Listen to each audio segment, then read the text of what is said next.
오늘은 갈라디아서 6장 9절 말씀과 데살로니가후서 3장 13절 말씀을 통해서 믿음의 여정에 대한 말씀을 드리고자 합니다. 지난주에 우리는 어떤 성품으로 주님을 섬길 것인가에 대해서 살펴보았습니다. 우리가 예수 그리스도를 믿고 구원받았다고 해서 육신의 본성이 없어지는 것이 아니다라고 말씀을 드렸습니다. 그리스도인이 되고 난 후에는 이제 두 가지의 성품이 본성이 있다라고 말씀을 드렸죠. 믿기 전에는 한 본성이지만 믿고 난 이후에는 두 본성이라는 겁니다. 옛 본성과 새 본성, 새 성품이죠. 새로운 창조물로서 우리가 살아가는데 그 두 가지가 다 있기는 하지만 어떤 성품으로 주님을 섬길 것인가라는 부분인 것이었던 것입니다. 그럼에도 불구하고 육신의 본성은 늘 우리는 체험하죠. 삶 속에서 겪고 있습니다. 그렇다고 우리가 성도들이 육신대로 옛 본성대로 산다는 것은 정당화될 수 없다는 것입니다. 그리스도인들은 항상 성령님 안에서 새로운 본성으로 살아가면서 주님을 섬기고 주의 기쁨을 위해서 살아가는 것이 주님께서 기뻐하시는 일이다라고 하는 것이죠. 그런데 살아가면서 우리는 어떻습니까?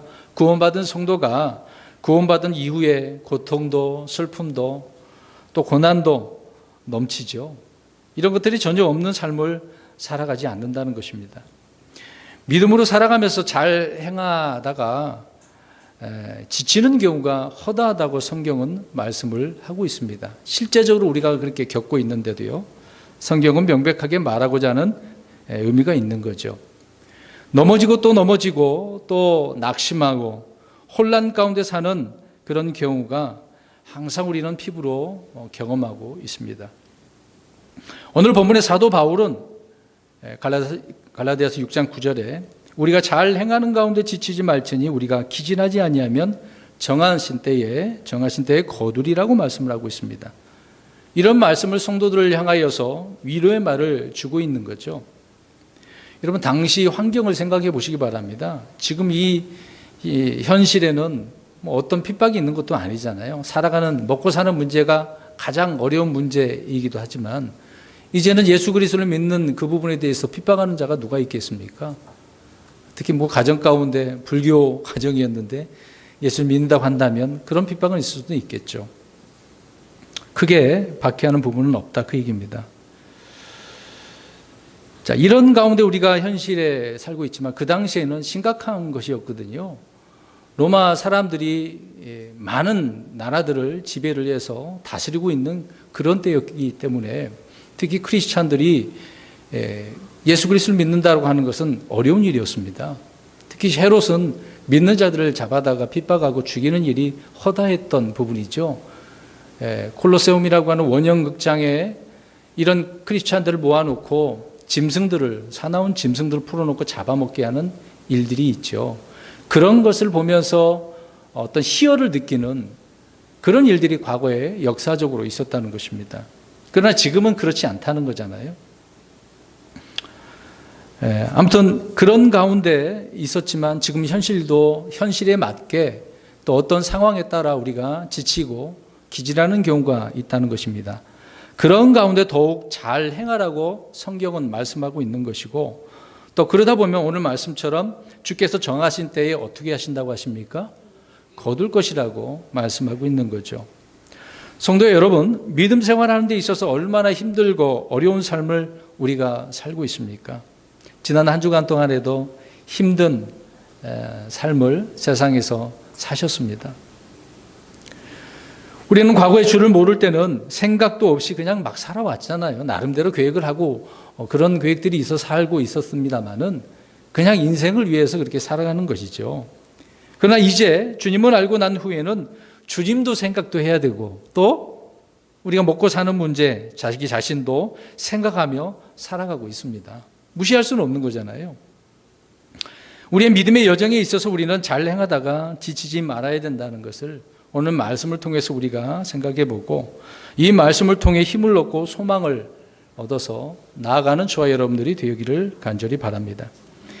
오늘 말씀해 보면 9절에 한국말로 이제 표현이 되어 있지만 이제 영어로 말씀드린다면 weary, faint라고 하는 단어인데요. 지치다, 기진하다, 힘을 잃다, 쇠약해지다, 낙심하다 이런 의미로 사용되고 있습니다. 근데 우리나라 말로는 지금 기진하다, 지치다라고 지금 번역이 되는 거죠. 성도는 지치고 기진하는 경우가 많은데 그러면 이럴 때 어떻게 하면 되겠습니까? 몸이 지쳤어요. 그러면 어떻게 하면 되죠? 쉬면 돼요. 쉬면 됩니다. 근데 쉴 수 있는 그런 여력이 안 되고 너무도 바쁘니까 굉장히 힘들죠. 몸과 혼은 쉼이 필요하다라고 하는 것을 알 수가 있습니다. 쉬어야 힘이 생기고 다시 일을 할 수 있기 때문에 그러는 거죠. 하염없이 일만 하고 어떻게 살겠습니까? 그런 인생을 살아가는 사람들이 많이 있는데 정말 시간이 지나면 고통스러운 것이죠. 우리 예수님께서도 머리 둘 곳도 없는 그런 상황에서 늘 피곤하고 지친 사역을 공생의 기간 동안에 그렇게 하셨습니다. 그 지친 사역을 하시면서도 기도하는 습관은 늘 일정하셨어요. 늘 신실한 그런 모습을 보여주셨습니다. 그럼에도 주님을 따라서 같이 있었던 제자들은 어떻습니까? 주님께서 기도하시는데 피곤이 졸고 자는 그런 모습들을 우리가 겟세마네 동산에서도 확인할 수가 있었던 것이죠. 이런 힘든 사역을 하시면서도 주님은 때로는 쉬신 것을 알 수가 있습니다. 요한복음 4장이죠. 수가라고 하는 그 도시에서 한 여인을 일부러 만나기 위해 사마리아를 통과하시는 그런 내용을 봅니다. 그때 한 여인을 만나실 때 야곱의 우물에 걸터 앉아서 그 여인을 기다리고 쉬시며 기다리시는 우리 예수님을 보죠. 그래서 때로 우리가 이런 사역의 지침에 있어서 쉬는 것도 중요하다라고 하는 것입니다. 우리 시편 92편 10절 말씀을 한번 볼까요? 일부러 성경 구절은 제가 해놓지는 않았습니다. 직접 찾아서 우리가 확인해 보겠습니다. 이렇게 우리가 힘들다라고 할 때 그러면 우리에게 필요한 것이 뭘까라고 하는 부분인데요. 시편 92편 10절 시작. 그러나 주께서 내 뿔을 유니콘의 뿔같이 높이시리니 내가 신선한 기름으로 기름 부음을 받으리이다. 아멘. 자, 이 문맥을 읽어보면 무슨 지쳐 있는 것도 아닌 것 같은데 이런 구절이 무슨 의미가 있습니까? 라고 생각할 수도 있는데요. 이 구절을 보면 뿔에 대해서 지금 말씀을 하고 있습니다. 근데 그 뿔을 지금 뭐와 같다라고 표현하고 있습니까? 유니콘의 뿔이라고 표현하고 있는 거죠. 유니콘이라고 하는 것은요, 힘을 상징합니다. 힘이 아주 센 그런 짐승을 말하고 있죠. 지금은 세상에서 찾아볼 수 있지만 과거에 이런 유니콘이 있었기 때문에 성경은 말씀을 하고 있습니다.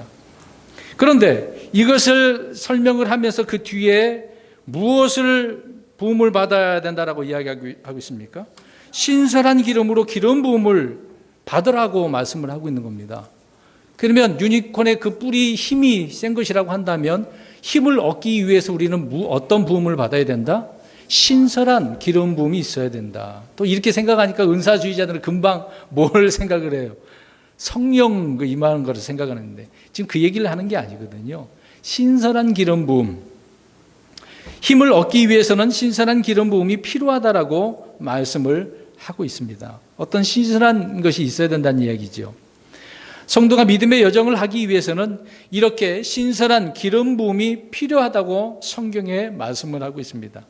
그러면 지칠 때, 기진할 때 힘을 얻어서 그 힘든 상황을 돌파하고 나아갈 수 있다라고 이야기하고 있는 거죠.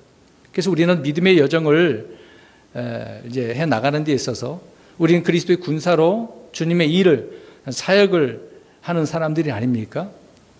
이런 믿음의 여정, 주의 일을 하다가 살아가는 사람들인데, 근데 이런 일을 하다가 보면은 오늘 말씀처럼 지칠 수 있다라고 하는 부분이죠. 기진해질 수가 있다는 것입니다. 그러면 성경에 이렇게 지친 사람들을 좀 살펴보려고 합니다. 유명한 사람이거든요. 우리 첫 번째로 모세를 생각해 보겠습니다. 민수기 11장 1절과 15절 두 구절을 한번 보시겠습니다.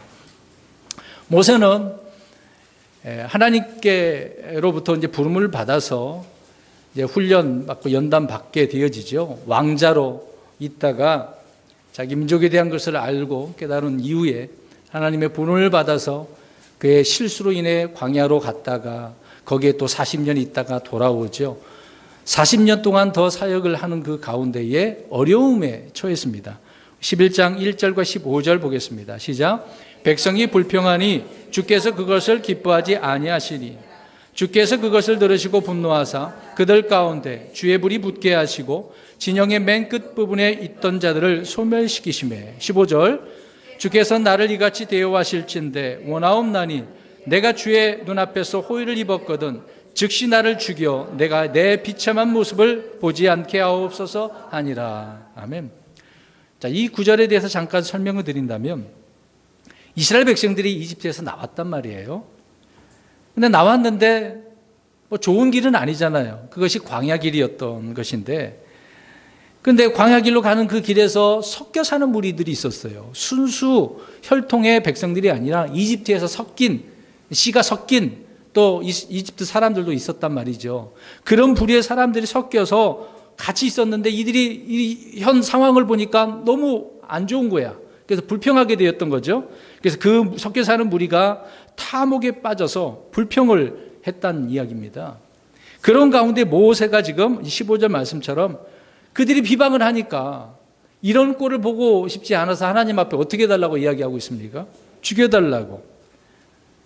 정말 심각한 표현을 하고 있는 거죠. 그러면 모세가 지금 그들을 데리고 나왔어. 광야 길을 걷고 있어. 이들이 이렇게 불평을 하고 있으니 그 처지가 얼마나 힘들겠습니까? 지쳐있는 기진한 그런 모세를 보죠. 지금 시작 단계에 있지 않습니까? 광야 40년인데 지금 시작 단계잖아요. 시간이 지금 정확하게 얼마나 지나갔는지를 파악할 수는 없습니다만은 아무튼 며칠이고 몇 달이고 지금 지나가고 있는 상황이에요. 몇 년도 된 게 아닌 상황이란 말입니다. 그때에 모세는 이런 부분을 놓고 절망에 빠진 것을 보게 되어집니다. 그런데 이런 불평하는 것을 주님은 알고 계셨죠. 알고 있으시면서 백성들에게 또 모세를 통해서 하나님께서 뭔가 해 주신 일이 있었습니다. 그들의 이런 먹는 문제로 불평을 하니까, 탐욕으로 인해서 불평을 하니까 하나님께서 하늘에서 무엇을 내려주십니까? 만나. 모르는 사람이 없습니다. 자, 이 만나를 주셨는데 그 만나의 맛을 한번 보세요. 어떤 맛이었을까요? 우리 성경 찾아봅니다. 그 다음에 민수기 11장 8절을 보시면 알 수가 있어요. 11장 8절 시작. 백성이 두루다니며 만나를 거두어 맷돌에 갈기도 하고 절구에 찌기도 하며 납작한 판에 굽기도 하고 그것으로 납작한 빵을 만들었는데 그것의 맛은 신선한 기름맛 같더라. 아멘. 지금 그 맛이 어때요? 신선한 기름. 오늘 아까 우리 시편 읽었잖아요. 유니콘의 뿔. 이 힘을 얻으려면 어떤 부음이 필요하다고요? 신선한 기름 부음. 근데 오늘 이 만나가 이스라엘 백성들, 지친 이스라엘 백성들에게 어떤 맛이었어요? 네, 신선한 기름 맛. 놀랍지 않습니까? 광야 길은 이 40년이 될 텐데 그들에게 있어서는 그 여정이 얼마나 힘들겠어요. 그래서 이들에게 필요한 것은 뭐였다? 만나였는데 그 만나의 맛은 신선한 기름 맛이었다. 예, 앞에서 말씀드린 것처럼 신선한 기름 부음이 있어야 힘을 얻어 나아갈 수 있는 것입니다. 이집트에서 나온 백성들이 불평을 하는 것을 아시는 주님께서 그들의 필요가 무엇인지를 알고 있어요. 그들의 기진맥진한 것을 해결할 수 있는 것은 이 신선한 맛, 이 만나를 주신 것이었던 거죠. 육신적인 부분이 아니라 물론 그것이 그들의 육신을 채우는 것이지만 기력을 회복할 수 있는 것은 이 하나님께서 주시는 만나. 그 만나가 곧 요한복음 6장에는 뭐라고 말씀하고 있습니까? 말씀이잖아요. 영적인 부분인 거죠. 이거는 실제 그들은 만나를 먹었지만 주님께서 그것을 말씀하고자 하는 의도는 하나님의 말씀을 말하고 있는 거죠. 그럼 우리에게 신선한 기름 부음, 신선한 맛은 어떤 것이어야 되겠습니까? 하나님의 말씀이죠. 그 맛을 아는 사람은 힘을 얻어서 나가는 거죠. 기진한 사람에게는요, 그게 필요하다는 것입니다. 그래서 이 신선한 기름 마신 만나를 주셔서 힘을 얻음으로 광야를 지나가게 하셨다는 것이죠. 모세는 주님께서 맡겨주신 사명을 감당하기 위해 자신의 백성들에게 온갖 이런 수치와 수모를 당하면서 그들을 데리고 나와 주님께 원하시는 가나안 땅으로 가긴 가지만 이런 자들로 인해서 사역이 지치고 힘들어져 버렸다는 것을 알 수 있습니다. 그런데 이때뿐입니까? 계속해서 이런 일들이 벌어지는 거죠. 10번이나 시험을 했다고 말씀하고 있지 않습니까? 두 번째로 그러면 유명한 사람입니다. 누구예요? 엘리야. 열왕기상 19장 4절을 보십시오. 예전에 설교한 부분도 있는데요. 19장 4절을 읽고 말씀을 드리고자 합니다. 열왕기상 19장 4절 시작. 그러나 그가 스스로 하룻길을 가서 광야로 들어가 로뎀 나무에 이르러 그 밑에 앉아 스스로 죽기를 구하여 이르되 오 주여 족하오니 이제 내 생명을 취하시옵소서. 나는 내 조상들보다 낫지 아니하니 하고. 아멘. 엘리야 역시요 지금 죽기를 구하고 있네요. 모세처럼. 그 이유가 뭘까요? 네, 엘리야는 지금 하나님의 말씀을 받아서 주의 말씀을 지금 전해요. 그런데 듣는 그 아합 왕, 이세벨 사람들은 주의 말씀에 귀를 기울입니까? 그렇지 않았다는 거죠. 오히려 아합과 이세벨이 엘리야를 어떻게 하려고 합니까? 죽이려고 해요. 그래서 도망치듯이 피해서 주의 명령을 따라 광야로 들어갔는데 로뎀 나무 아래에 이르러 이렇게 자신의 사역의 어려움을 하나님 앞에 호소하고 있는 내용이 이 구절인 것입니다. 이런 지친 엘리야에게 주의 천사가 나타나서 빵과 물을 먹게 하죠. 그래서 힘을 얻어서 밤낮으로 며칠 호렙산을 향하여 달려나갑니까? 40일이에요. 40일.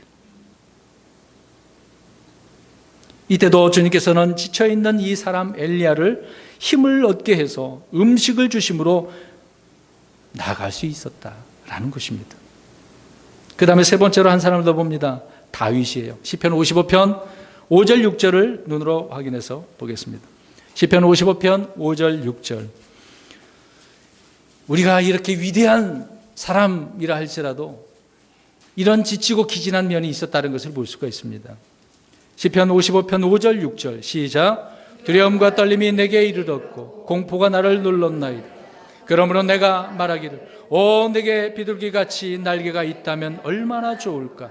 그러면 내가 멀리 날아가 안식하리로다. 아멘. 이 구절은 다윗이 그 원수들로 인해서 정말 고통 가운데 있었다는 것을 하나님 앞에 외치고 있는 내용인 말씀입니다. 그냥 있는 그대로 차라리 비둘기 날개가 있다면 그냥 멀리 날아가 있으면 좋겠다. 그 상황을 좀 피하고 싶은 그런 내용이 아닙니까? 이런 공포, 힘들고 어려운 일이 다윗을 힘들게 했다는 거죠. 이런 내용을 하나님 앞에 지금 호소하고 있다. 그 얘기입니다. 그 다음에 네 번째로 한 사람 더 보겠습니다. 요나서 4장 3절. 요나서 4장 3절입니다. 읽겠습니다. 시작. 오 주여. 못 찾으셨어요. 요나서 4장 3절. 어렵나요? 구약인데 구약, 신약이 아니라 구약. 요나서 욤 4장 3절 시작. 오 주여 그러므로 이제 간청하오 내게서 내 생명을 취하소서. 사는 것보다 죽는 것이 내게 더 낫나이다 하니라. 아멘. 하나님께서는 요나에게 명령을 주셨네요. 어디로 가라고? 니느웨로 가라고. 근데 어디로 도망쳤습니까? 다시스로. 어쨌든 하나님께 데려오셨어요. 죽다 살아났어요. 근데 가서 말씀을 전했는데 니느웨 백성들이 그 말씀을 무시하고 그냥 헤맬 줄 알았어. 그런데 어떻게 됐습니까? 회개해버렸네. 사람들뿐만 아니라 짐승들까지 막 금식하게 만들어버리네. 이런 일이 벌어졌어요. 그러니까 이제 이런 일이 벌어지니 요나의 입장에서는 어떻습니까? 더 화가 나. 더 화가 나. 희한하죠. 회개를 했으면 좋아해야 되지 않겠습니까? 자기 백성이 아니더라도 사람들 하나님의 말씀을 듣고 돌아선다는데 기뻐해야 되지 않겠습니까?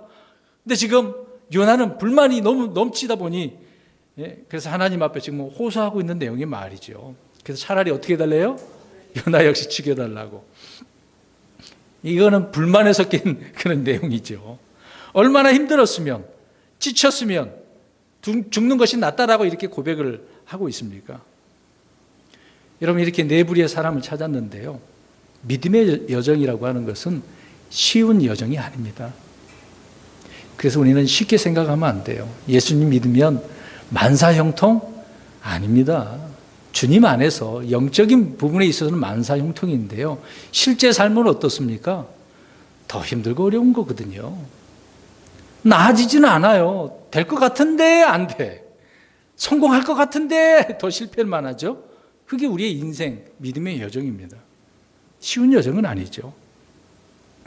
위대한 믿음의 사람들 역시 주의 일을 하다가 이렇게 지쳤습니다. 이들은 주님의 이렇게 은혜를 신선한 경험도 했던 사람들 중에 한 사람들이죠. 그런 부류의 사람들이었습니다. 이들은 놀라운 하나님의 그 은혜로 말미암아 경험을 했어요. 체험을 했단 말이죠. 은혜를 체험했어요. 그러다 보니 막 열정도 생기고 막 용기 있게 나아가기도 했습니다. 막 감동도 받잖아요. 하나님 정말 하나님 내 기도를 들어주시고 이렇게 역사해 주셨다고. 근데 이런 체험들, 열정들, 감동 오래 지속됩니까? 여러분, 우리가 주님의 은혜를 받았어요. 복음을 듣고 처음에는 얼마나 뜨거워요. 주님, 정말 일생을 주님을 위해서 살겠습니다. 그래서 찬송들을 많이 부르잖아요. 뭐 골짜기라도 막 가겠습니다. 산이든 뭐 어디든 가겠습니다. 그랬는데 시간이 많이 지났는데 그런 곳은 안 가고 오히려 어떻게 갑니까? 세상을 향하여 자기 길로 가는 그런 모습들을 보죠. 제가 신학교를 이제 장로교 때입니다. 갔는데 1학년 때는요 거의 100명 가까이 됐어요. 2학년 때는 어떤지 아십니까?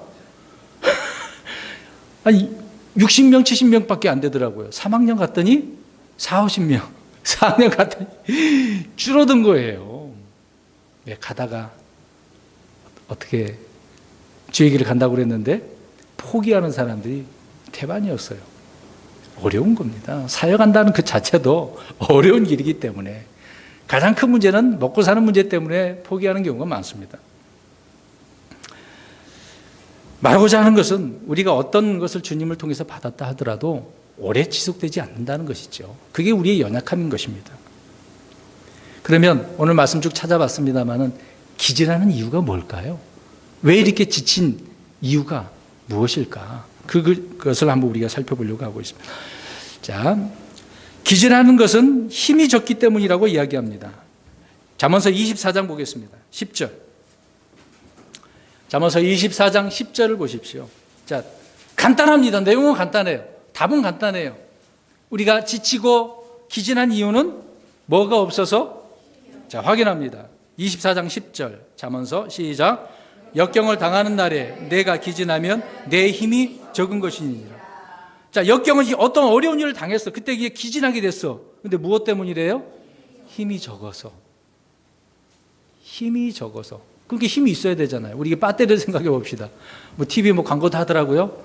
100만 21, 100만 20 몇 번 가지고 막 힘을 낸 것 같은데 그래도 그 배터리는 결국 수명이 다 해서 지치게 되겠죠.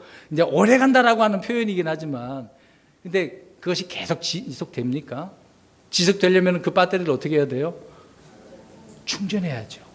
무엇을 충전한다라는 의미겠습니까? 힘을 파워를 힘이 적은 것이기 때문에 기진한 거다. 이 말씀 읽은 대로 그대로 우리는 이해할 수가 있습니다. 근데요, 이제 큰 문제가 생기네요. 힘이 적게 되어지면 문제가 생깁니다. 어떤 문제가 생기는지 아십니까? 그냥 우리는 그냥 쉬면 되겠지라고 생각을 할 거예요. 아, 힘이 없는데, 밥 먹을 힘도 없는데, 믿음 생활 할 힘도 없는데, 교회 갈 힘도 없는데, 근데 힘이 떨어지면 문제가 생긴다니까요. 우리 보겠습니다. 자, 몸이 지치면 우리 혼이 죄를 짓기 쉽습니다. 자, 어떻다고요? 죄를 짓는다고요. 힘이 떨어지면 죄를 짓는다고. 자, 그러면 예를 들어서 우리 한 사람 찾아봅니다. 에서를 보겠습니다. 창세기 25장 29, 30절 보십시오. 창세기 25장 29, 30절.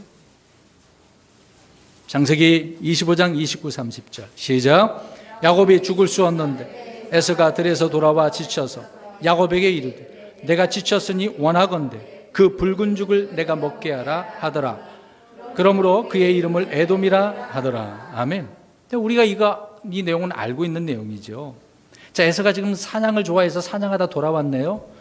사냥을 하는 데 있어서 음식도 못 먹었나 봐요. 지쳤어. 근데 돌아왔는데 마침 야곱이 무엇을 하고 있어요? 예, 붉은 죽을 쓰고 있네.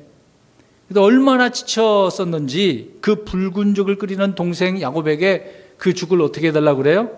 달라고 얘기합니다. 근데 동생이 주면 좋은데 이 야곱은 조금 약았어. 그냥 줍니까? 안 줘요. 이 야곱은 특히 어떤 복에 대한 이야기를 자기 어머니를 통해서 많이 들었기 때문에 복 받으려면 무슨 짓을 다 해. 그래서 자기 형에게 있는 장자권을 빼앗기 위해서 어떻게 합니까? 그걸 달라고. 그러면 주겠다고. 근데 거기에 이제 문제가 생겼습니다.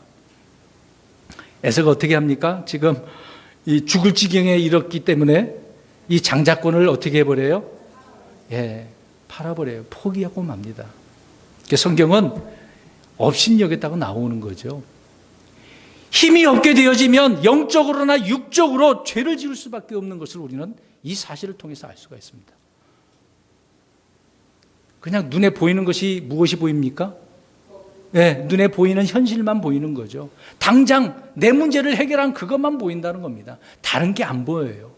자기에게 주어진 엄청난 그 힘을 생각을 안 하고 있다는 것입니다. 기력이 떨어지니까, 힘이 떨어지니까 이런 문제가 생긴 겁니다. 그럼 두 번째 사람을 볼까요? 누구입니까? 사울로 인한 백성들. 자, 사울 이야기가 아니라 사울로 인한 백성들의 문제가 생겼습니다.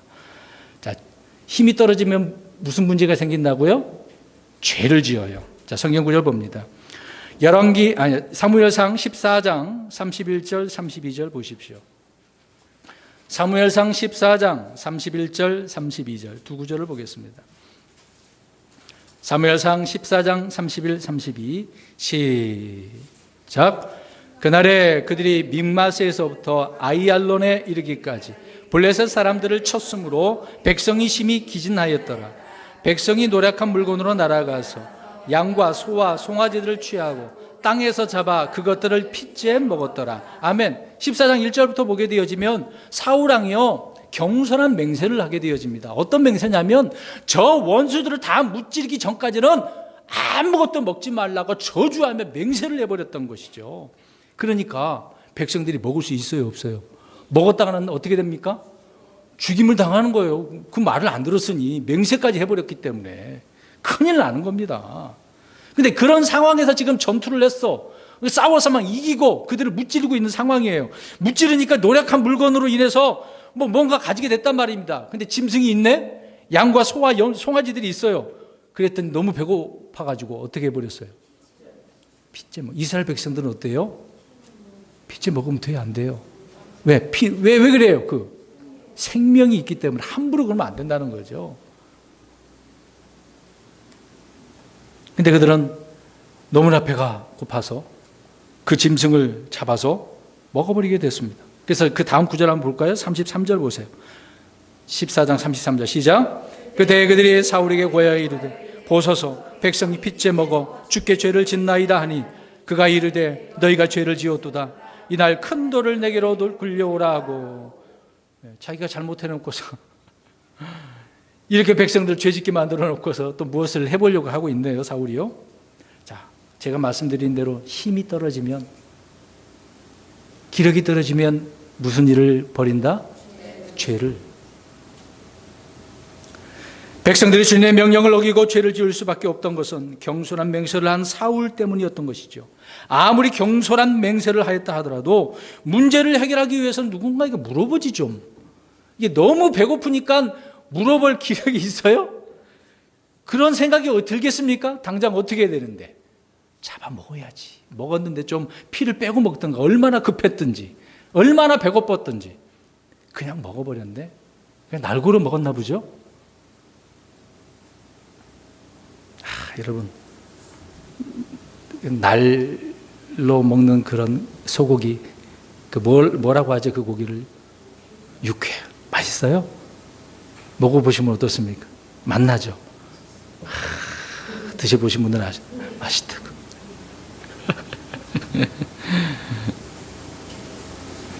자, 이들에게 있어서는요, 당장 눈앞에 보이는 짐승을 잡아먹는 것이 우선이었습니다. 하나님의 말씀은 뒷전이요. 기력이, 힘이 떨어지니까 이런 죄를 범하게 되어지는 겁니다.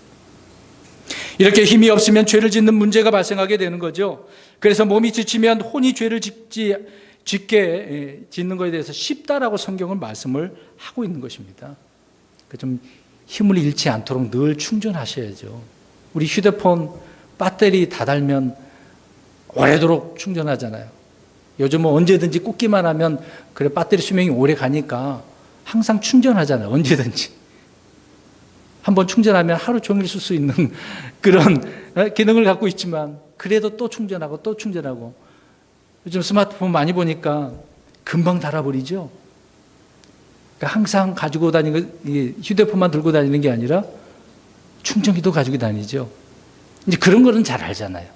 그럼 우리 그리스도인들 이렇게 지친 가운데가 있을 수도 있는데 지치지 말아야 되는데 지쳤어. 그럼 충전하려면 아까 우리가 어떤 부음이 있어야 된다고요? 신선한 기름. 하나님의 말씀으로.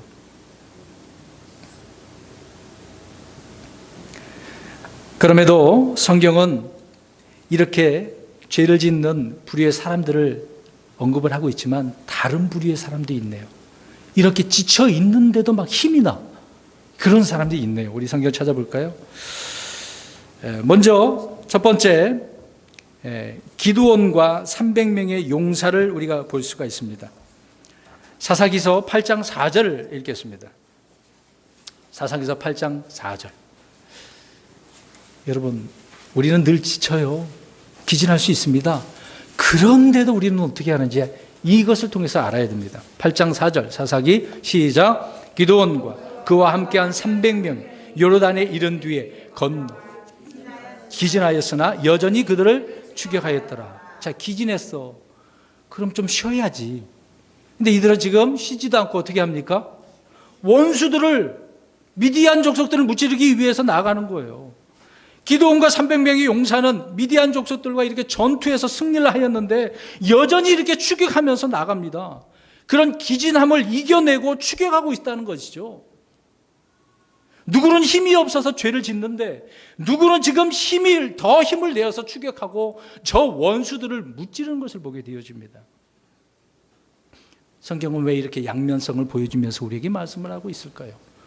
교훈을 얻으라고요. 두 번째 볼까요? 다윗과 함께 있던 600명 중에 400명이네요. 자, 성경 보겠습니다. 사무엘상 30장 9절 10절.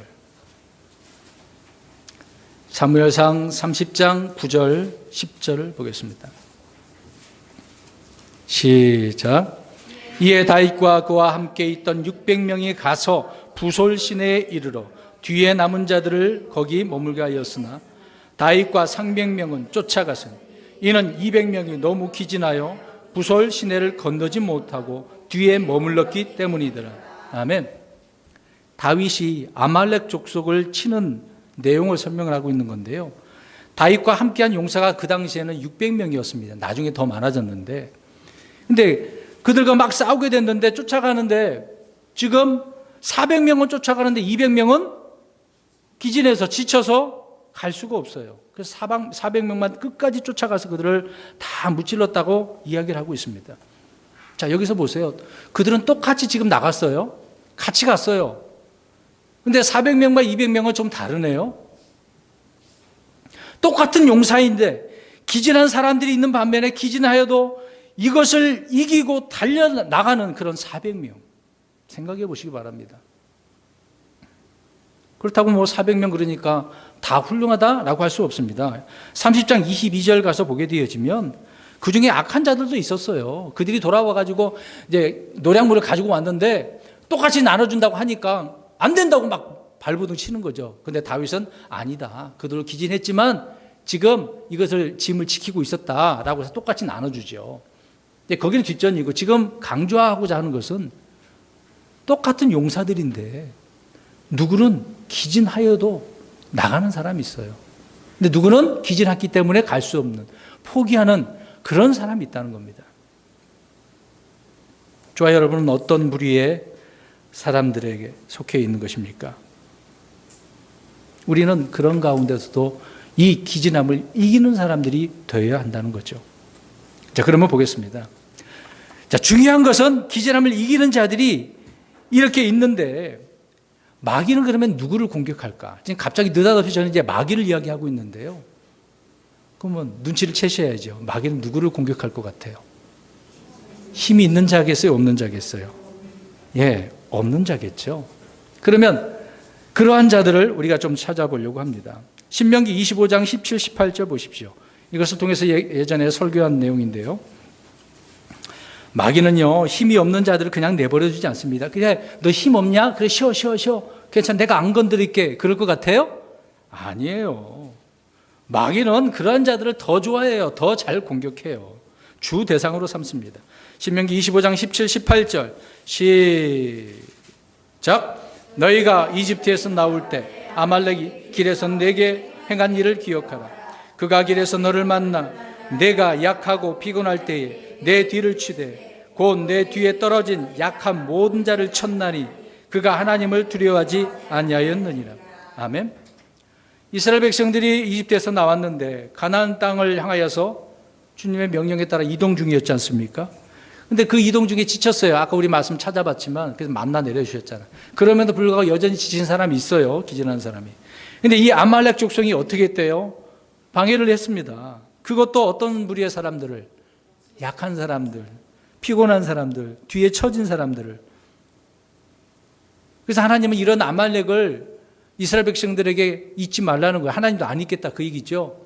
그들을 끝까지 다 무찌릅니다. 근데 한참 시간이 흘러간 이후에도 지금 다윗 때에도 이런 문제가 생겼어요. 그래서 이들을 지금 쫓아가서 무찌르는 내용들이거든요. 과거에 이집트에서 나올 때부터 지금 계속해서 이들을 통하여서 이스라엘 백성들이 어려움을 당하는 겁니다.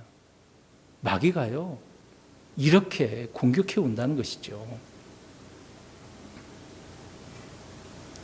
이런 사건을 보면서 우리는 그리스도인들이 힘이 없어 약하고 피곤할 때 언제든지 뒤에서 덮친다는 겁니다. 그래서 두루도는 사자처럼 삼키려고 늘 쳐다보고 있는 거예요. 잘하는 사람 쳐다보고 있을 것 같아요? 물론 언제든지 넘어뜨리려고 기회를 엿보게 하겠습니다. 그러나 이런 약한 사람들, 시험에 잘 든 사람들, 불평하는 사람들, 원망하는 사람들, 다루기 쉽지 않아요. 그런 사람들 조금만 건드리면 쉽잖아요. 금방 무너지니까.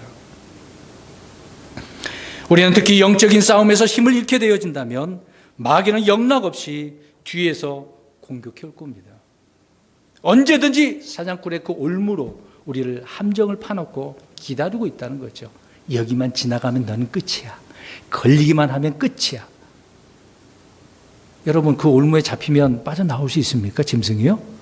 빠져나오려면 자기 다리를 끊든지 손모가지를 잘려게 대든지 간에 몸부림쳐서 그렇게 해서 나올 수는 있겠죠. 그러면 피를 흘려야 되잖아요. 얼마나 큰 고통이 있겠습니까? 여러분, 내가 지금 뒤처진 상태가 아닌가 우리는 살펴봐야 됩니다. 지금 힘이 빠진 그런 상태가 아닌가를 살펴봐야 됩니다. 그러면 우리가 이렇게 믿음의 여정을 하는 데 있어서 그럼 살아가는데 걱정거리도 많아요. 염려거리도 많아요. 그런 이야기를 할 거예요. 근데 이런 근심, 걱정, 염려거리들을 우리가 피할 수 있을까요?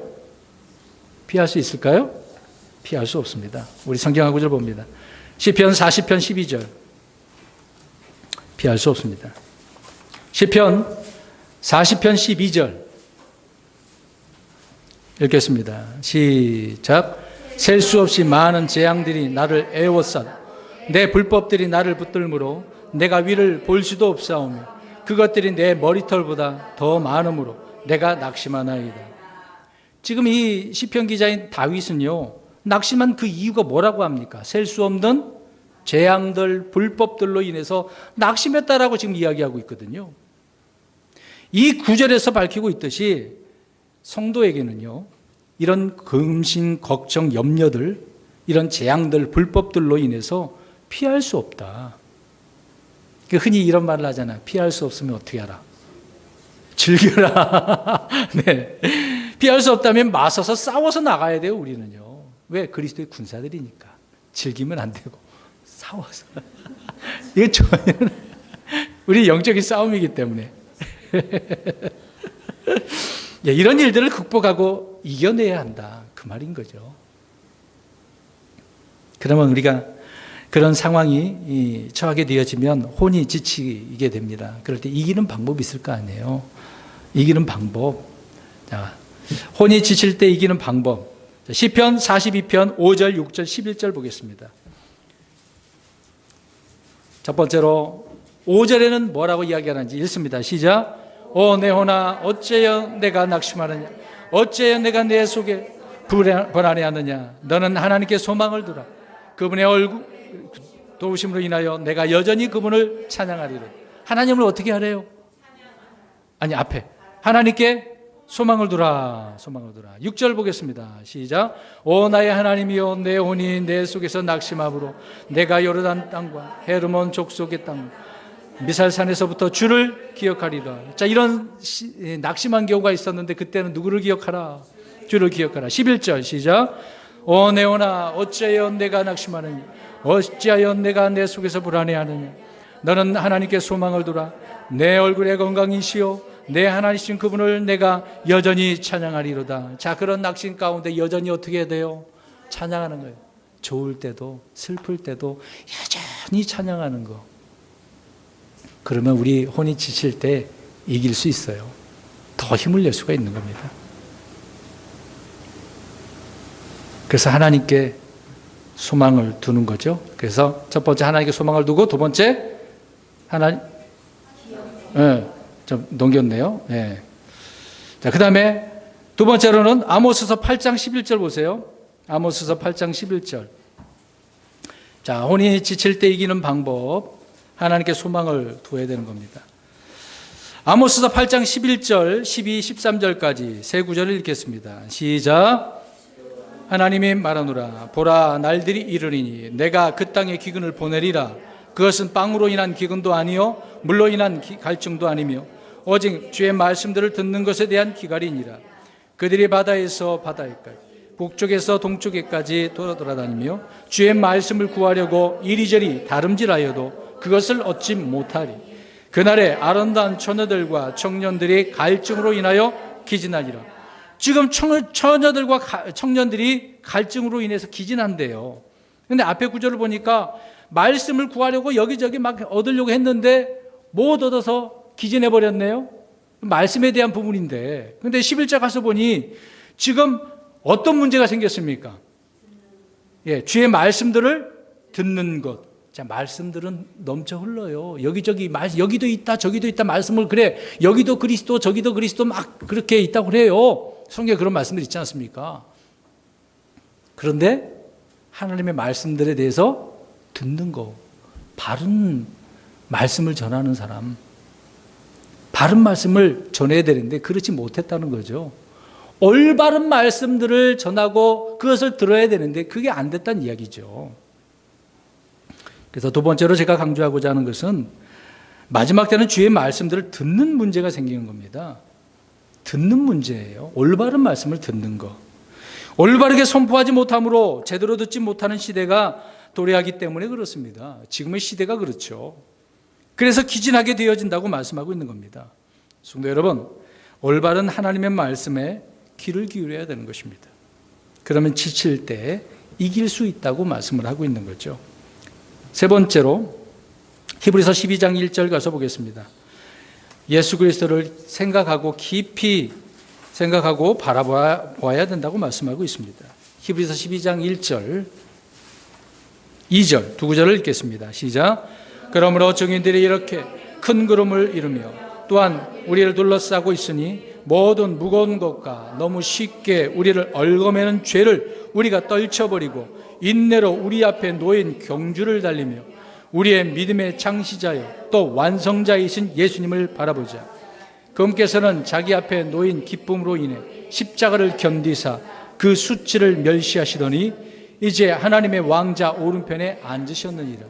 예수님께서도요, 이 십자가의 고난의 길을 가셨잖아요. 그런데 그 고난의 길을 수치를 멸시했다라고 이야기합니다. 아무렇지 않게 생각하셨다는 거죠. 우습게 생각하신 겁니다. 이런 예수님, 믿음의 창시자시고 완성자이신 예수 그리스도를 어떻게 하라고요? 바라보라고요. 이것이 우리가 지친 가운데 이길 수 있는 방법이라는 겁니다. 지금 우리는 어떻습니까? 지쳐 있지는 않습니까? 힘이 넘치고 있다고 한다면 감사할 따름입니다. 사랑하는 성도 여러분, 그럼에도 마귀는 예수님이 아니라 세상의 것들을 사랑하라고 자꾸 속삭입니다. 이런 마귀의 말에 농락당하지 말아야 되는 거죠. 에덴 동산에서 농락당한 이브를 보십시오. 자기 생각과 마귀의 말에 탁 달라붙으니까 하나님의 말씀을 그냥 우습게 다른 말로 바꿔버리지 않습니까? 마지막으로 우리가 지치고 기진할 때 낙심하는 이유가 있습니다. 낙심하지 않는 그 이유가 있습니다. 첫 번째로 고린도후서 4장 1절 보십시오. 자, 우리는 지금 믿음의 여정을 가면서 지쳐 있기도 하고 그렇지도 않을 수도 있습니다. 지쳐 있는데 힘을 얻어서 나아가는 경우도 있습니다. 그럼에도 불구하고 우리는 낙심하지 않는 이유가 있는 거예요. 왜 그럴까요? 고린도후서 4장 1절 시작. 그럼 우리가 긍휼을 받아 이 사역을 맡았은즉 낙심하지 아니하며. 하나님께서 맡겨주신 이 사역을, 이것을 귀한 사역으로 받아들이고 있기 때문에 낙심할 이유가 없다는 겁니다. 내 일이 우선이 아니라 하나님의 일이 우선이기 때문에 주님의 영광을 위해서라면 정말 어디든지 갈 수 있는 이런 삶. 당시에는 정말 처절하고 어렵고 죽는 경우가 허다했던 것이죠. 그런데도 불구하고 낙심하지 않는 거예요. 바울이 복음을 전해서 로마에 가서 심판을 받는 가운데 계속해서 갇혀 있었어요. 셋집에 갇혀 있었습니다. 낙심하지 않았어요. 찾아오는 사람들에게 친절하게 하나님의 말씀을 잘 가르쳤다고 말씀하고 있습니다. 놀랍지 않습니까? 두 번째로 고린도후서 4장 16절입니다. 4장 16절. 우리의 속사람은 날로 새로워지기 때문에 육신은 힘들어지고 괴로울 수도 있지만 우리의 속사람은 내가 생각지도 못하고 있는데 날로 새로워지기 때문에. 4장 16절 시작. 이런 까닭에 우리가 낙심하지 아니하노니 우리의 겉사람은 썩어 없어져도 속사람은 날마다 새로워지느니라. 자 보세요. 우리가 지금 10년, 20년, 30년, 40년, 7, 80년 이렇게 살아가고 있는데 점점점 자라면서 막 얼굴은 나이가 들어서 많이 피부도 노화 현상도 생기고 기록도 없어지고 그래요. 그런데도 불구하고 예수 믿고 난 이후로 우리는 속사람이 어떻습니까? 날로 새로워져요. 부패되지 않습니다. 우리의 속사람은요. 구원받은 속사람은 날로 새로워지는 거예요. 세 번째로 갈라디아서 6장 9절 오늘 본문의 말씀입니다. 정하신 때에 하나님께서 어떻게 하시기 때문에, 거두시기 때문에. 그러니까 여러분 기진하지 마세요. 주님께서 거두시는 거예요. 내가 거두시는 게 아니라 주님께서 거두신다고요. 여러분 우리는 열심히 씨를 뿌리면 돼. 물을 주면 돼. 주님께서 거두시는 겁니다. 마지막으로 히브리서 12장 5절, 10절, 11절 보세요. 네 번째입니다. 주님의 거룩한 성품에 참여하기 때문에. 자, 10절 말씀만 읽겠습니다. 10절 시작. 진실로 그들은 며칠 동안 자기들이 기뻐하는 대로 우리를 징계하였거니와 그분께서는 우리의 유익을 위해 하시나니 이것은 우리가 자신의 거룩함에 참여한 자가 되게 하려 하십니다. 아멘. 징계에 대한 이야기거든요. 우리 그리스도인들은 주님 앞에 잘못하면 죄에 대한 심판을 받지는 않지만 이 잘못한 부분에 대해서는, 죄에 대한 부분에 있어서 징계를 받아요. 살아있을 때 어떤 마음의 고통이라든지 정신적인 문제라든지 아니면 삶의 그런 부분에 있어서 하나님의 징계를 받을 수가 있습니다. 그런데 그것은 다 무엇 때문이라고 하는 거예요? 우리의 유익을 위해서. 그래서 이것이 바로 하나님의 거룩함에 참여하기 위해서 하나님은 이런 징계를, 어려움을 준다라고 말씀을 하고 있는 겁니다. 그래서 우리는 주님의 거룩한 성품에 참여하게 되기 때문에 낙심하지 말아야 되겠죠. 오히려 더 힘을 얻어야 되는 겁니다. 거기에 초점을 두고 믿음 생활을 하는 거죠. 이게 믿음의 여정인 것입니다. 결론적으로 말씀드립니다. 성도 여러분, 우리는 마지막에 이 말세 지말이라고 하는 마지막에 끝자락에 서 있습니다. 주님께서 곧 오신다는 약속의 말씀을 주셨는데 우리는 정확한 시간은 알 수 없어요. 그렇기 때문에 자기가 처한 상황에서 기다려야 돼요. 열심히 사시면 됩니다. 원망도 불평도 낙심하지 마시고 기다리셔야 돼요. 그때 주께 소망을 두고 항상 말씀에 귀를 기울이고 진리로 세워져서 힘을 잃지 말아야 하는 것이죠. 지치거나 기진하지 아니하면 정한 때에 거두신다고 하셨기 때문에 이 말씀에 힘을 얻어서 저와 여러분이 이번 한 주간 동안에도 승리하시고 믿음으로 나가는 거룩한 삶이 되시기를 주의 이름으로 축원합니다. 아멘. 기도하겠습니다. 하나님 아버지 고맙고 감사합니다. 우리는 너무 지쳐 있습니다. 근심 걱정 염려하는 것들이 많습니다. 이럴 때 우리들을 주님께서 힘을 더하여 주심으로 하나님의 말씀에 그 신선한 주의 기름 부음의 역사가 우리에게 넘치기를 원합니다. 그것을 통하여 힘을 얻어 우리에게 주어진 모든 삶을 승리하고 주님 앞에 영광 돌리며 나아가는 우리가 되게 도와주옵소서. 예수 그리스도의 이름으로 기도합니다. 아멘. 찬송가 776장 부르겠습니다. 776장.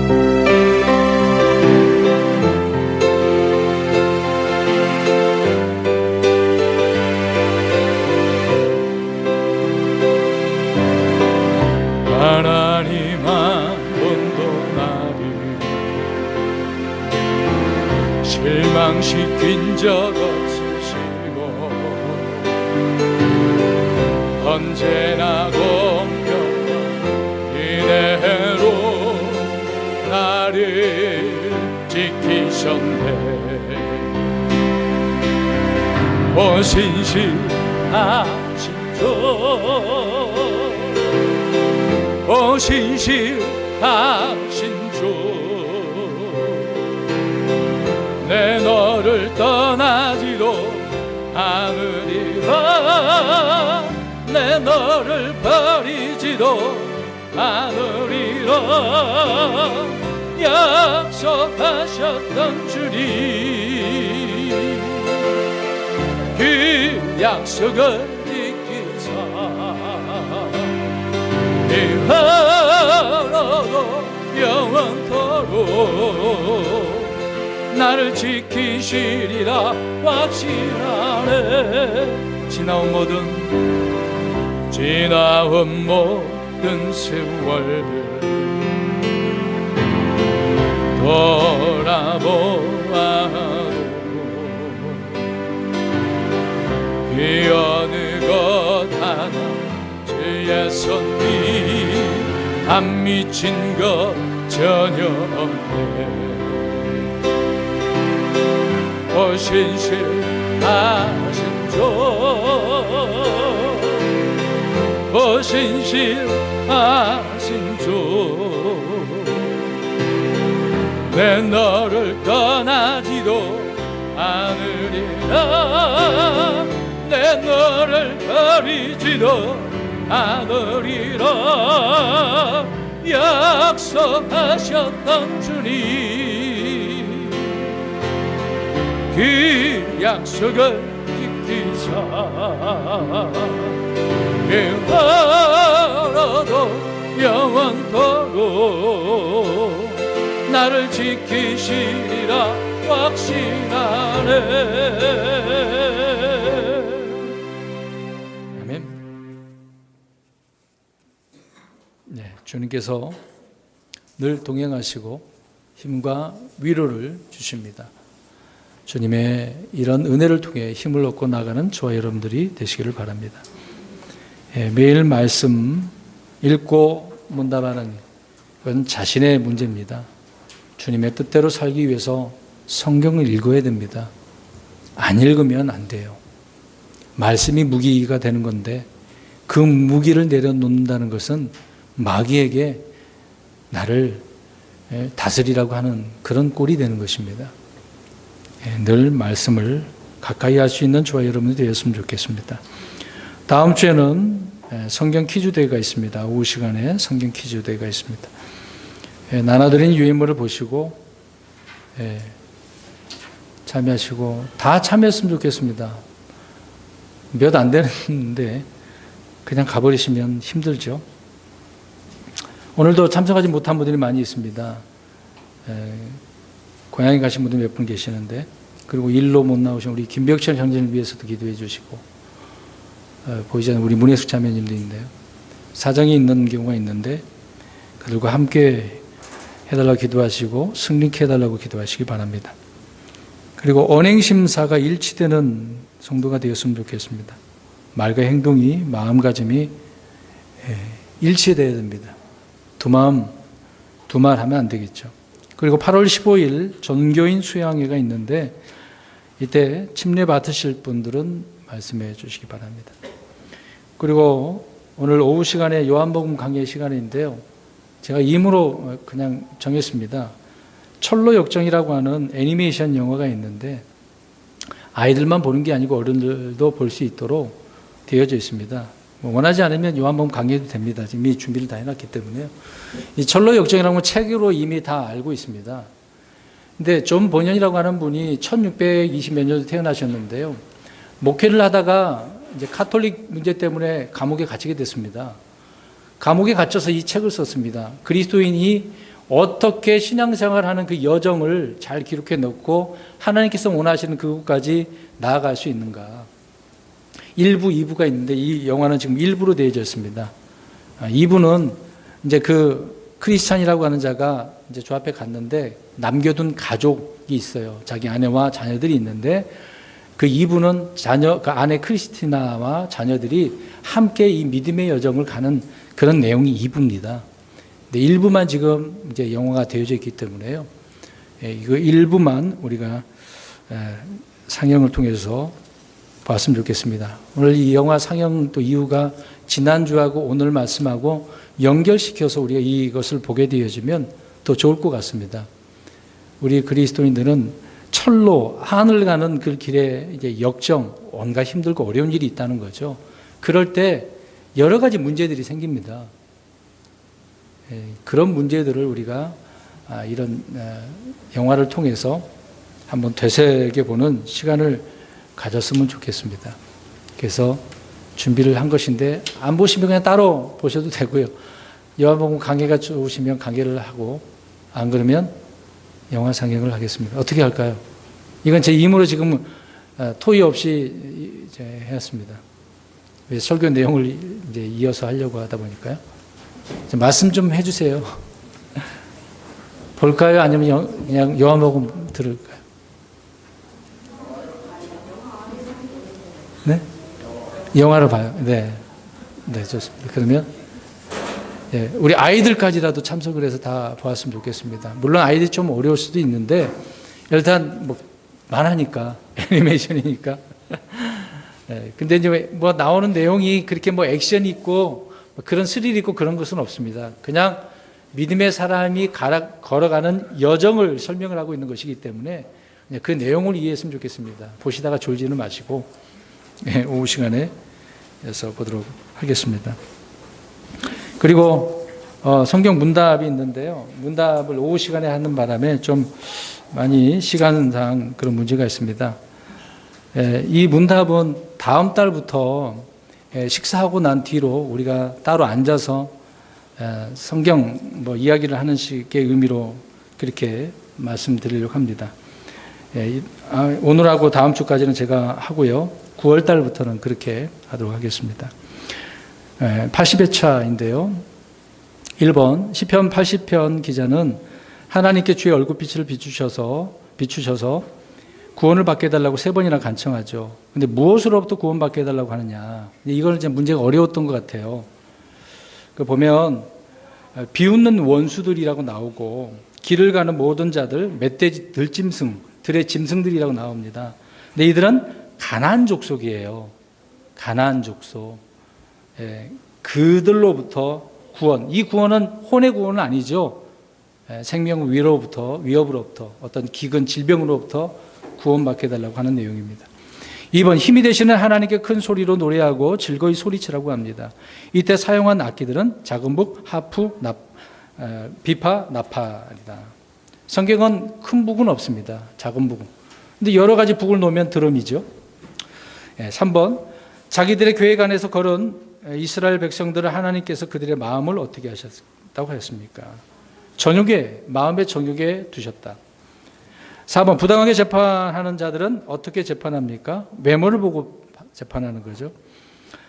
5번, 주의 원수들 곧 에돔, 이스마엘, 모압, 암몬, 하갈, 아말렉, 두로, 블레셋 족속들과 사람들이 협의하고 동맹했다고 하는데 그 이유가 뭡니까? 이스라엘 백성들을 치려고, 더 이상 민족이 되지 못하게 하려고. 그러니까 그들의 생명을 다 죽이고 나면 이스라엘 백성들은 없어진다고 생각하는 거죠. 철저히 그렇습니다. 지금도 그래서 이슬람 족속들은 이스라엘 백성들이 잘 되는 꼴을 못 봅니다.